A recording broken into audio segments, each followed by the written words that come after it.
2025년 피람서원 추향제. 여러분 안녕하십니까. 반갑습니다. 오늘은 2025년 10월 9일 하서선생 취향 겸서 성독회가 열려오는 이곳은 세계유산 피람서원입니다.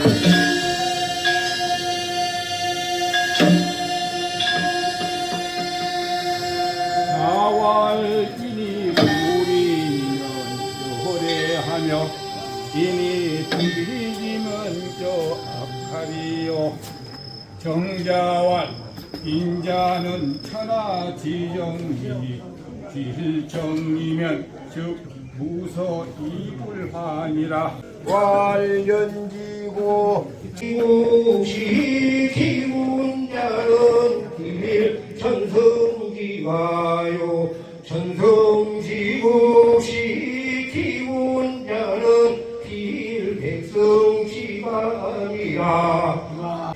우장도 여연하니 고로술불가 불실이니라. 공자왈 이니미하니 대꿀 증인이면 언덕지지요 하시니. 송장 장성, 구월어 장성 역사 인물, 호남에서 유일하게 문명에 배양된 하서 김인후. 멀리서 강양 각지에서 우리 피람서원을 찾아주신 모든 분들께 진심으로 감사드리고요. 피람서원이 29년도에 7월 10일 날 이제 세계문화유산으로 등재가 됐지 않습니까? 그래서 우리 장성 구민들은 다 피람서를 자랑스럽게 생각을 하고 있습니다. 어쨌든 저희들이 이걸 잘 갖고서 후세들이 또 잘 이어갈 수 있도록 저희들이 잘 준비하도록 하겠습니다. 여기 참석하신 모든 분들 그래서 다 좋은 일만 가득하게 하시고 늘 건강하시기 바랍니다. 감사합니다.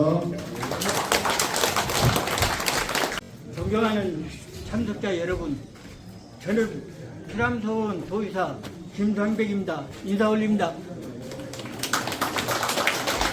오늘은 피람서원에서 송영기 한국학 호남진흥원 원장님을 소원관으로 모시고 취향제를 올려 선주 정신을 기리며 엄숙한 마음으로 예를 하고자 합니다. 강의를 한 10분에서 한 20분 정도로 해주시면 좋겠다 해서 무슨 이야기를 할까 그런 걱정을 굉장히 많이 했었습니다. 그런데 제 전공 자체가 한말 의병을 전공했기 때문에 장성의 의병 이야기를 하면 좋지 않을까라고 생각해서 이렇게 그 원고를 보냈습니다. 보냈는데 도의사님이 전화를 하셔가지고 그 문전공 하서 김인우 선생에 대한 이야기를 좀 해줄 수 없냐. 사실 저는 그걸 이렇게 공부를 해본 적이 없거든요. 우리 한국학진흥원에서 올해 책이 나왔어요. 그래서 학술대회를 하고 그런 적은 있지만 제가 하서 선생에 대한 어떤 강의를 해본 적이 없어서 굉장히 부담스러웠지만 자기가 자기만큼 피람서원에 관계된 그런 문전공 김인우 선생에 해당되는 말씀을 그래도 만리에는 해드려야 하지 않을까 그런 생각으로 이 자리에 있었습니다. 어떻게 그 더우시가 한때 좀 강한 빨리 이렇게 끝낼 수 있도록 하겠습니다. 18세기 이후 19세기 여기 그 장성의 경우에는 굉장히 유명한 학자가 유학자 한 분이 되셨습니다. 그 유학자 한 분은 우리처럼 눈이 두 개도 아니었고 눈이 하나였습니다. 그래서 나중에 회자되기를 장한 마음목이 불의 장성 일목이라 이렇게 장성분들은 외우고 있습니다. 노사 기정진 선생에 해당되는 분이죠. 그 제자분들이 대체로 한말 의병을 했습니다. 그 손자였던 송사기우만 그리고 그 조카에 해당됐던 기정진의 조카에 해당됐던 성제 기사면 선생이 거기에 해당되는 가장 대표적인 인물입니다. 1895년에 명성황 시해 사건이 일어나고 단발령이 일어나면서 전국에 걸쳐 의병이 일어납니다. 전라도는 의병이 없었습니다. 그럴 때 전라도 분들이, 전라도의 선비들이 누군가 전라도에서 의병을 일으켜야 되는 거 아니냐 할 때 처음 그 의병을 일으킨 분이 송사 기우만 선생이었습니다. 그분은 1896년 양력으로 3월 20일, 음력으로 2월 7일 됐습니다. 그 전부터 이미 준비를 해가지고 나주와 장성에서 의병을 일으켰는데 그분이야말로 호남 최초의 의병장이라고 이야기할 수 있죠. 그랬지만 그 임금이 단반력 이제 철회하겠다. 그리고 옛날 제도로 돌아가겠다. 그렇게 해서 의병을 해산하라는 조치 명령을 내립니다. 그래서 유생들이었기 때문에 그 명령에 그대로 따를 수밖에 없죠. 그래서 음력 2월 말 4월쯤에 이렇게 그 의병이 해산됩니다. 해산된 다음에 광주의 한교 제임이었던 박원영 선생이 돌아가셨고요. 담양의 한교의 구상순이라는 선생님도 돌아가셨습니다. 2월 말에 구상순이 먼저 돌아가셔서 어쩌면 최초의 순국자인데도 불구하고 지금까지 독립유공자로 소원을 받지 못하고 있습니다. 너무나도 안타까운 일이죠. 1895년에서 6년 사이에 의병을 했던 분들은 그 공적을 인정받지 못하는 경우가 꽤 많습니다. 장성분들도 굉장히 많습니다. 그런데 그 의병은 그대로 그냥 몇 달 안 되고 금방 시들어졌기 때문에 1905년 을사조약이 체결된 건 다 아시죠? 을사조약 올해로 지금 몇 년째인가요? 무려 1905년이었으니까 올해 2025년 아닌가요? 120년이 지났습니다. 두 갑자가 지난 셈이죠. 그래도 친일파 이야기들을 많이 합니다. 그만큼 우리는 과거가 청산되지 않은 상황이라는 이야기겠죠. 을사조약 이후에 또 호남의 의병을 가장 성하게 일으킨 분이 성제 기사면 선생입니다. 장성공원에 가면 비석이 있지요. 호남창의 횡맹소라이가 지금은 상물회로 들어가 있는데요. 수연산이라고 아시죠? 수연산에 석소한 터가 남아 있습니다. 거기서 의병을 일으켰습니다. 그 밑에 의병들이 워낙 많이 나와가지고 1908년, 1909년은 전라도가 의병의 중심지였습니다. 그런 말씀이 제 그 논지, 그 의병의 논지의 하나인데 문제는 장성의 경우에 의병을 서원받은 분이 33분이 계십니다. 서원받지 못한 분을 조사를 해봤더니 100분이 넘습니다. 그러니까 서원받은 분보다도 서원받지 못한 분이 100분이 넘는다는 게 그게 정말로 안타깝습니다. 장성군에서 뭔가 그런 분들을 이렇게 공적서를 꾸며가지고 올려서 소원을 받을 수 있도록 해드려야 마땅하지 않을까. 또 호남창의 횡행소를 그 결성했던 장소인 석수암 같은 경우에는 터만 남아있지만 그 터에 표지석이라도 세워주는 게 장성분들의 도리가 아닐까. 그런 말씀으로 의병 이야기는 마무리를 짓고요. 이제 하서 김인우 선생하고 관련된 말씀 가운데 저는 뭘 이렇게 주목을 했느냐면요. 전라도의 조선시대 그 유학자 가운데 전라도 출신으로는 문묘에 배양된 분 유일한 분이죠. 유일한 분이 하서 김인우 선생입니다. 그러면 문묘에 배양된 기준이 있었을 거 아니겠습니까? 기준이 뭔지 아실까요? 혹시? 또 언제 그것이 어떻게 논의가 진행됐는지 혹시 들어보신 적 있는가요? 별로 없으시죠? 1960년에 하서 김인우 선생님이 돌아가셨습니다. 유명한 분들이 돌아가시면 조선왕조 실록에 절기라 해가지고 돌아가신 분에 대한 기록이 남아 있습니다. 조선왕조 실록에 뭐라고 되어 있냐면 명종실록인데요. 15년 1560년 1월 16일자에 전 홍문관 교리 김인우의 절기 해가지고 전 홍문관 교리 김인우 선생님이 돌아가셨다. 자는 후지고 자고 스스로 호하기를 하서라고 했다고. 물론 호 중에는 담제라는 호도 있습니다. 장성 사람이다 했습니다. 여기 우리 학생들이 있죠. 이 학생들이 하서 김인우 선생님 본받아서 앞으로 대학자가 되면 오늘 글을 읽듯이 그만큼 유명한 학자가 된다는 또 장성 제2의 김인우 선생님이 되겠죠. 저는 그걸 바랍니다. 하서 김인우 선생님이 그러고 난 다음에 돌아가셨는데 그 마지막에는 말년에는 거의 별수를 하지 않으시고 일부러 안 하시고 돌아오셔서 제자들을 길렀어요. 저도 대학에서 20년 이상 제자들을 길렀지만 그 제자들이 얼마나 장성하고 제가 잘 길렀는지 전혀 자신할 수가 없습니다. 그러나 앞으로 전라도의 경우는 인재를 정말로 길러야만이 호남이 발전할 수 있습니다. 인재의 양성이야말로 발전의 가장 기본이 되는 것들이죠. 이 학생들을, 이 장성에서 자라고 있는 학생들이 그렇게 클 수 있도록 여기 계신 여러 어르신들이 정말 잘 살펴줘야 됩니다. 근데 김용 선생님 그 당시에 수많은 제자들을 길렀다는 내용들이 하서집에 나옵니다. 사이도 그렇게 해서 어떻습니다. 하 선생에 대한 돌아가신 다음에 그 돌아가신 지금 내용들 제가 말씀을 드렸는데 돌아가신 다음에 어떻게 추정이 되는가? 현종 때 약 100년이 지난 다음에 추정이 됩니다. 추정이 되는데 처음에 누구누구가 이렇게 같이 추정이 되냐면 저는 그게 굉장히 중요하다고 생각해요. 교리 이단하라는 사람이 요청을 했는데 뭐라고 했냐면 김인우, 다음에 강항, 김덕령 이 세 분을 추정하라고 이야기합니다. 추정해달라고 요청을 합니다. 공교롭게도 그 세 분은 다 전라도 분들이었습니다. 아시다시피 장성분이고 또 그 강항 선생은 아시다시피 일본까지 체포돼서 갔다가 여러 번 도망을 하고 그랬다 겨우겨우 돌아온 포로였습니다. 이진열한테 포로였습니다. 그 이분을 뭐라고 표현하고 있냐면 김윤 선생의 유신, 유학자의 신화, 유학의 신화라고 유신이라는 표현을 썼고요. 강항 선생은 절사라고 했습니다. 절의를 지킨 성비. 그리고 김덕명 선생은 의병장으로 표시되어 있습니다. 그래서 이 세 분을 추징하자 해서 아시다시피 김윤 선생은 이조 판서에 추징됐습니다. 이조 판서에 추징이 된 다음에 판서였기 때문에 이제 시효를 내린 거예요.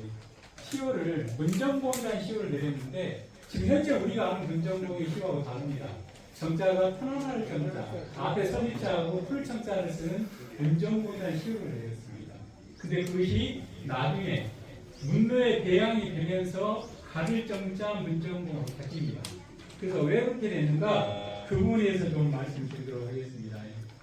그러니까 돌아가신 다음에 추서를 하고 다음에 시효를 갖고 100년 지난 다음에 그러고 난 다음에 무려 얼마가 지났냐면 200년이 지난 다음에 정조 때 정조대왕께서 그 문묘배양에 대한 이야기들이 상소로 올라옵니다. 근데 저는 아마도 그건 정조대왕의 뜻이었다고 생각을 합니다. 그 자체가.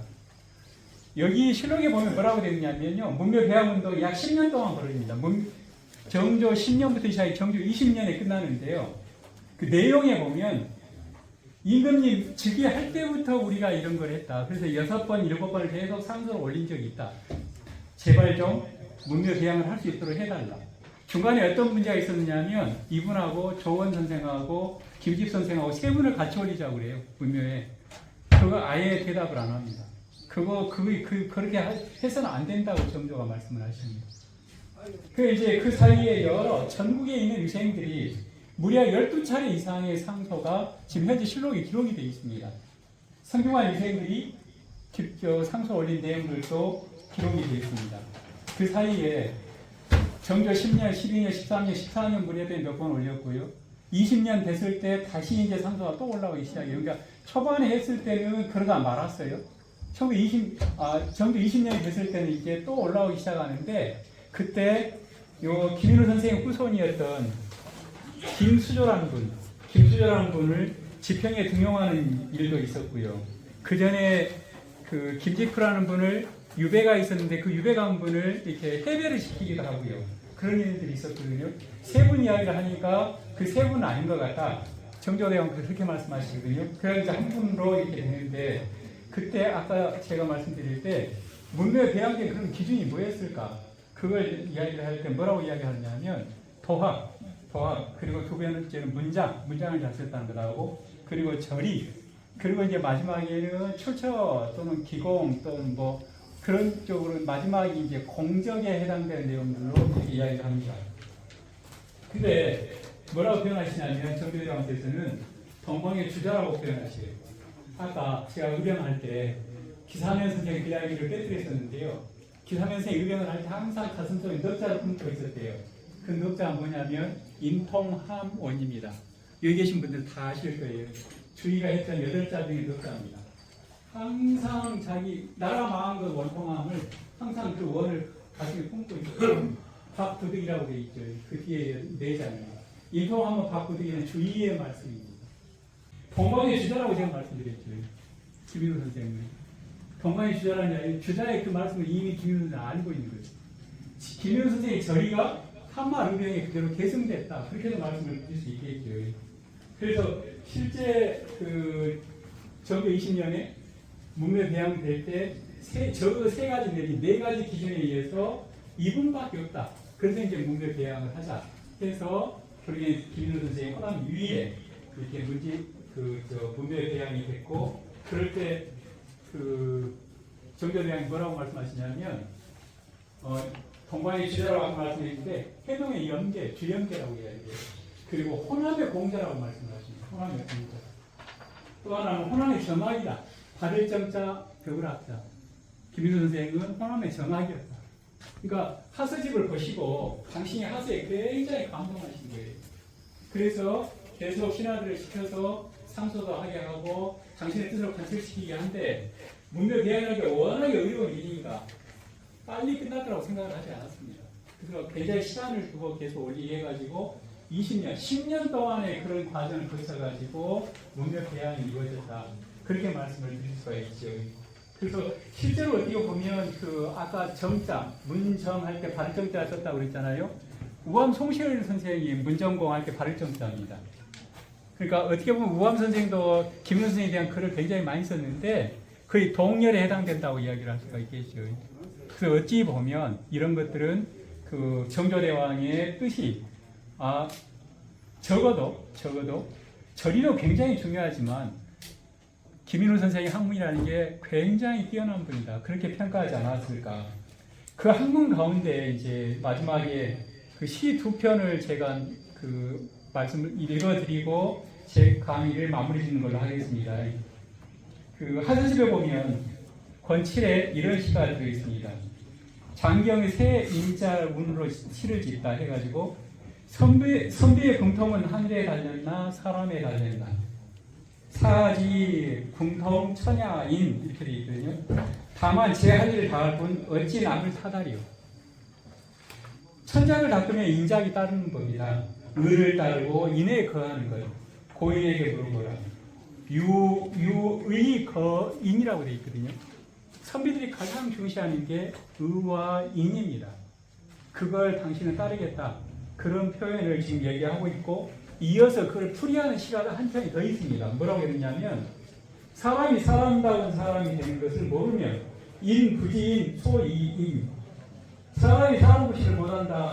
이 어찌 사람이요 인불능인 비시 사람마다 사람이 된 도를 알 수 있다. 인 약회 유인 도 성인과 의석은 사람이 다른 사람이 아니라 성인 우인 비이인이다. 이렇게 끝납니다. 저는 어쩌면 이 두 편의 시를 우연히 저는 읽었고 발견했지만 이 두 편의 시가 하서 선생의 도학에 대한 학문의 깊이를 보여주는 시라고 생각을 합니다. 너무 밑에 강의는 두서없이 진행이 됐지만 이걸로 제 강의는 마치도록 하겠습니다. 감사합니다. 네, 안녕하십니까. 울산 김가 33세손 김규식입니다.